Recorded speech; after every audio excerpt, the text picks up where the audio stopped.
Hi welcome to மியார் designs. இன்றைக்கி என்ன video பார்க்கலாமா? இந்த ப்ளவுஸோட வீடியோ நான் ஆல்ரெடி அப்லோட் பண்ணியிருப்பேன். இது எனக்காண்டி நானே கஸ்டமைஸ் பண்ண ப்ளவுஸ் தான். இந்த ப்ளவுஸ் பண்ணும்போது எனக்கு சுத்தமாக டைமே இல்லை. ஏன்னா சாரீ என்னவோ எப்போவே எடுத்தாச்சு. அதுக்கு முன்னாடி எனக்கு 2-3 ஆர்டர் இருந்தனால இந்த ப்ளவுஸ் என்னால் பண்ண முடியல. அதனால் நான் எம்ப்ராய்டரி போடணுன்னு தான் ஃபிக்ஸ் பண்ணி வச்சுருந்தேன் இந்த ப்ளவுஸுக்கு. ஆனால் எம்ப்ராய்டரியும் லாஸ்ட் நேரத்தில் போட முடியாதுன்னு சொன்னனால சரி நம்மளால் முடிஞ்ச ஒர்க்கை நம்மளே போட்டுடலாம் ஈஸியான்னு சொல்லிட்டு ரொம்ப சிம்பிளான ஒர்க்கை தான் எடுத்து ஒரு நாள் நைட்லேயே முடித்த மாதிரி ஒரு ஒர்க்கு. என்னை அடுத்த நாள் எனக்கு ஸ்டிச் பண்ண கொடுத்தா மட்டும்தான் எனக்கு கிடைக்குங்கிற மாதிரி சுச்சுவேஷன்.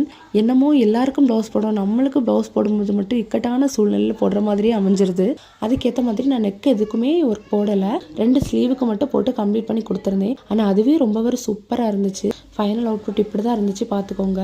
இந்த ப்ளவுஸ் த்ரெட்டு அப்புறம் கட் பீடு 3mm பீடு வீட் பீட் மட்டுமே வச்சு பண்ண ஒரு ஒர்க்கு தான். அங்கங்கே குட்டி குட்டி சமைக்கும் வச்சு த்ரெட்டில் அழகான வித்தியாசமான ஒரு புட்டாஸ் கொண்டு வந்திருக்கேன். இந்த ப்ளவுஸ் நான் வியர் பண்ணதுக்கப்புறம் ரொம்ப சூப்பராக எலிகண்டாக இருந்துச்சு. This is the final output of the blouse. இந்த வீடியோ பிடிச்சிருந்துச்சுன்னா மறக்காமல் ஃபாலோ பண்ணிக்கோங்க.